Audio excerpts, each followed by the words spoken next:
জাতীয় সংসদ নির্বাচনের পর 37 নম্বর ওয়ার্ড বিএনপি এবং অঙ্গ সহযোগী সংগঠনের সাথে আজকেই সম্ভবত প্রথম এরকম একটি অনুষ্ঠানে আমরা সমবেত হয়েছি। মহান রব্বুল আলামিনের দরবারে অশেষ শুকরিয়া জানাচ্ছি।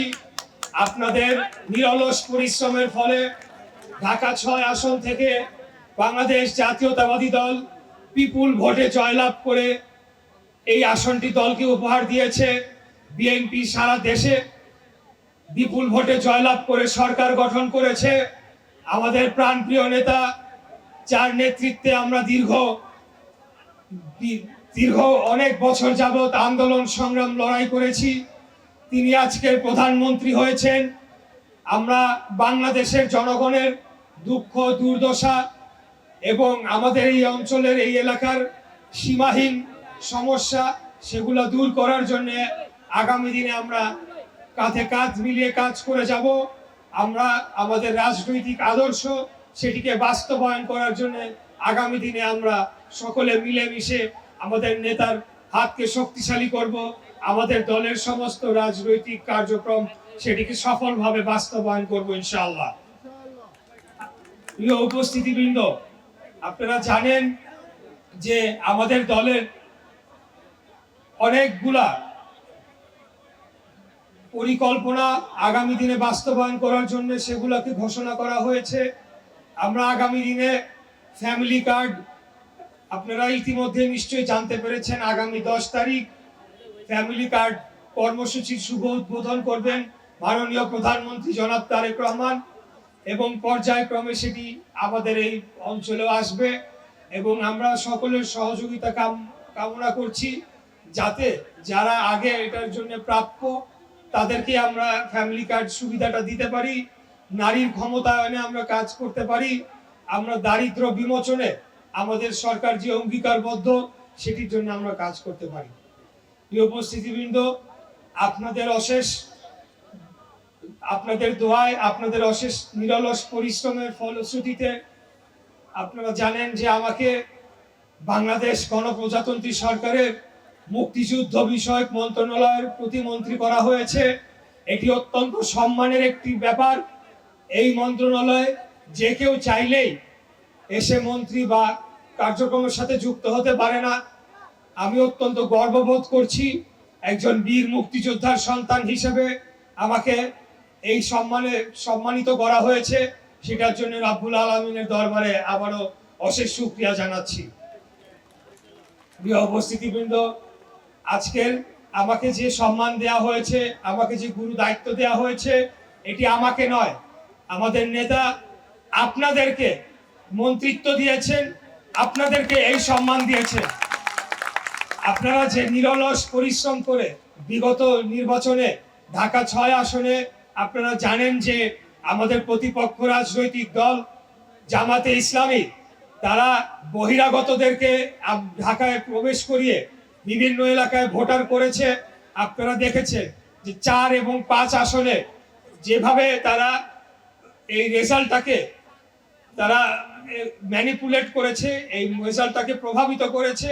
আমরা ইতিমধ্যেই খবর পেয়েছি যে ২৪-এর ৫ই আগস্টের পরবর্তীকালে এই দলটি তারা বাইরে থেকে, ঢাকার বাইরে থেকে, যারা এই অঞ্চলের ভোটার না, এই অঞ্চলের বাসিন্দা না, কোনো ঠিকানা নাই, তাদেরকে দলে দলে নিয়ে এসে ভোটার হিসেবে রেজিস্ট্রেশন করিয়েছে। যার ফলে আপনারা দেখেছেন যে ৪ এবং ৫ আসন, এই আসনে আমরা বিশ্বাস করি তারা ভোটারদের এটা কি একটা ম্যানিপুলেশনের মাধ্যমে তারা এই রেজাল্টটি আমাদের দলের বিপক্ষে নিয়ে গিয়েছে। আরো আমরা লক্ষ্য করেছি যে আমরা যদি বিগত দিনের যে সমস্ত ভোটের রেজাল্ট আমরা পর্যালোচনা করেছি, সর্বশেষ 1996 সালে জামাতে ইসলামী এককভাবে এই আসন থেকে ভোট পেয়েছিল মাত্র ৩৫০০। আজকে এসে আমরা দেখছি যে ৫০,০০০-এর উপরে এই ভোট চলে গিয়েছে। আমরা এর আগেও বলেছি নির্বাচনের আগে যে বিভিন্ন হোল্ডিং নাম্বারে ১৫ জন, ২০ জন, ৩০ জন, ৭০ জন, এমনকি একটা হোল্ডিং নাম্বার সূত্রাপুরে, আমার এখন মনে আসছে না, সেখানে আমরা ১২০ জন ভোটার পেয়েছি একটা হোল্ডিং নাম্বারে। পরবর্তীতে আমরা সেই হোল্ডিং নাম্বার যখন খোঁজ দিতে যাই, ওই হোল্ডিং নাম্বারের যারা মালিক তারা জানেই না যে এরকম ভাবে বিভিন্ন ভোটার তাদের নামে রেজিস্ট্রেশন করানো হয়েছে। আজকে আপনারা দেখতে শুনতে পারবেন যে ওই দল জামাতে ইসলামী তারা বলছে ইলেকশন ইঞ্জিনিয়ারিং এর মাধ্যমে নাকি রেজাল্ট তাদের বিপক্ষে নিয়ে যাওয়া হয়েছে। আমি আপনাদের বলতে চাই, ইলেকশন ইঞ্জিনিয়ারিং এর মাধ্যমে এই দলটি এত ভোট সংখ্যা বাড়িয়েছে এবং এতগুলা সংসদ সদস্য তারা সারা দেশ থেকে নিয়ে গিয়েছে এবং ঢাকা শহরে এই দক্ষিণে 2টি, উত্তরে 5টি, মোট 7টি আসন তারা আমাদের কাছ থেকে নিয়ে গিয়েছে। আমরা মনে করি তারা ঢাকা শহরকে টার্গেট করে এই কাজটি করেছে এবং আমরা আগামী দিনে এই ইলেকশন কমিশনের মাধ্যমে সকল তথ্য সংগ্রহ করছি, যেটা পরবর্তীতে আমরা যথাযথ পদক্ষেপ নেব, যথাযথ আইনি পদক্ষেপ সেই পদক্ষেপ নেওয়ার দরকার সেটা নেওয়ার মাধ্যমে এই ভোটার লিস্টকে সম্পূর্ণভাবে আবারও সংশোধন করতে হবে, এটাকে ভেরিফাই করতে হবে, চেক করে দেখতে হবে এই ভোটার লিস্টটা সঠিক রয়েছে কিনা।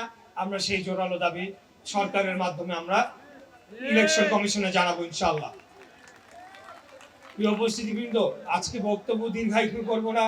আমি আপনাদের কাছে একটু অগ্রিম দুঃখ প্রকাশ করতে চাই যে আজকে আপনাদের সাথে আমি ইফতারে অংশগ্রহণ করতে পারছি না। একটি গুরুত্বপূর্ণ সরকারি কাজে আমাকে আরেকটি জায়গায় যেতে হবে, যার কারণে আমি আগে আমার বক্তব্য দিচ্ছি।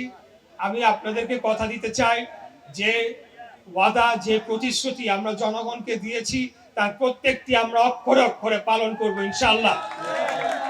এখন আমাদেরকে একটা ক্ষমতাসীন রাজনৈতিক দলের সদস্য হিসেবে আমাদেরকে খুব সতর্কতার সাথে নিজেদেরকে পরিচালনা করতে হবে।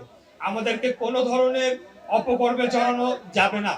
আমাদের দলের নাম ব্যবহার করে কেউ যদি সন্ত্রাস, চাঁদাবাজ, মাদক, অবৈধ অস্ত্র এই ধরনের কর্মকাণ্ডে যুক্ত হয় সেগুলাকে আমরা প্রশ্রয় দেব না।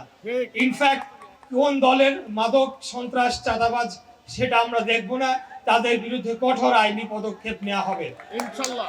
এই অঞ্চলকে নতুন ভাবে গড়ে তোলা হবে। আমাদের এই অঞ্চলের যে দীর্ঘ দিনের যে সমস্যা রয়েছে, এখানকার রাস্তাঘাটের সমস্যা রয়েছে, পরিবেশের দূষণের সমস্যা রয়েছে এবং আমাদের এই অঞ্চল দীর্ঘদিন যাবৎ অবহেলিত। এখানে কোনো বিগত 17 বছরে যে ফ্যাসিবাদী সরকার ছিল এবং অন্তর্বর্তীকালীন সরকারের সময় এই অঞ্চলের সমস্যা নিরসনে তেমন কোনো গুরুত্বপূর্ণ পদক্ষেপ নেওয়া হয় নাই। আমি আপনাদের কথা দিয়ে যাচ্ছি, এই ট্রাফিক, যানজট, ময়লা, ধুলাবালি, দূষণ, মশা, মাদক, সন্ত্রাস, চাঁদাবাজ সহ যত সমস্যা রয়েছে, জলাবদ্ধতা এবং আমাদের এই বুড়িগঙ্গা নদীর যে সীমাহীন দূষণ, এবং আমরা আরেকটা ওয়াদা আমাদের মাননীয় প্রধানমন্ত্রী নির্বাচনের আগে করে গিয়েছেন, ন্যাশনাল হাসপাতাল, এই হাসপাতালকে আমরা অন্তত 1000 বেডে উন্নত করব এবং এই অঞ্চলের মানুষ যাতে সুচিকিৎসা পেতে পারে সুলভ মূল্যে সেই ব্যবস্থা আমরা করব। আমি সর্বশেষে আপনাদের কাছ থেকে সহযোগিতা চাই। আমরা আমাদের দলকে একটা সুশৃঙ্খল, একটা জনবান্ধব দল হিসেবে গড়ে তুলতে চাই। আপনাদেরকে মনে রাখতে হবে, আমরা গণতন্ত্রের জন্য আন্দোলন করেছি, বাংলাদেশে মানুষের ভোটের অধিকারের জন্য আন্দোলন করেছি। আমরা বাংলাদেশ জাতীয়তাবাদী দল বাংলাদেশের স্বাধীনতা, সার্বভৌমত্ব, জনগণের ভোটের অধিকার এবং বাংলাদেশের অখণ্ডতা রক্ষার জন্য আমরা দৃঢ় প্রতিজ্ঞাবদ্ধ। আগামী দিনে আপনাদেরকে সাথে নিয়ে আমরা বাংলাদেশকে রক্ষার জন্য সবার আগে বাংলাদেশ এই স্লোগানকে বুকে ধারণ করে এগিয়ে নিয়ে যাব। আমাদের নেতা মাননীয় প্রধানমন্ত্রী তারেক রহমানের সকল কর্মসূচি, ফ্যামিলি কার্ড, কৃষক কার্ড, খালকাটা কর্মসূচি সহ সকল যে কর্মসূচি রয়েছে সেগুলোকে নিষ্ঠার সাথে আমরা বাস্তবায়ন করার জন্য কাজ করে যাব। সেই সহযোগিতা আগামী দিনে আপনারা আমাদের করবেন সেই আশাবাদ ব্যক্ত করে আবারও আপনাদেরকে ধন্যবাদ জানিয়ে আমার বক্তব্য এখানে শেষ করছি। খোদাফেজ। বাংলাদেশ জিন্দাবাদ, বাংলাদেশ জাতীয়তাবাদী দল জিন্দাবাদ।